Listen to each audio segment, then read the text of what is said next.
welcome back. Still here in Paris, discussing with a load of world leaders the topic of cultural rights in leadership. And I want to share from what I've learned over this weekend, the leadership development kind of principle, if you like, really, or a thought at least. The importance of leading, or transformational leaders being able to lead across cultures, leading across cultures.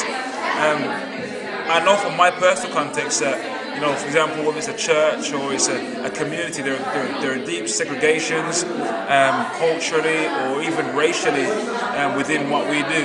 And I just really believe that I've got a conviction that if we're going to bring transformation and change into our communities, into society, we've got to be able to lead effectively across our cultural boundaries. That means to me is that we've got to begin to understand what culture is, first and foremost. Some people associate art with culture, and that's all they see it as. But culture is really far more. It's about the identity, it's about the values, it's about the image, the belief systems of an individual or a group or a society.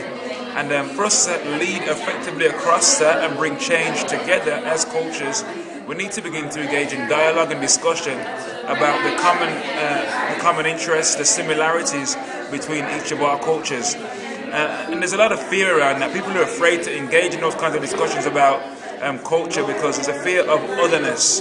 For example, if I open myself up to discuss who I am with you, and you open yourself and you perhaps don't, then I may be afraid to kind of afraid of the thought that you might dilute my culture by me embracing your culture. There's this fear of otherness, the fear of other people's cultures or beliefs or traditions. But I really believe as transformational leaders, we've got to be willing to not be afraid of being diluted, but taking the risk to go to that place of that boundary, that edge of the comfort zone, that stretch zone, if you like, where actually by opening myself up to embrace the wealth in your culture, I can actually truly find what my cultural identity really is, or what it is I really stand for, what my values really are, by allowing myself to go into that risk zone where I'm questioned and I'm challenged and I'm caused to think about who I really am and what I really stand for. So as leaders, if we're going to lead effectively, we're going to understand each other's culture, be willing to ask questions, have dialogue and discussion and debate.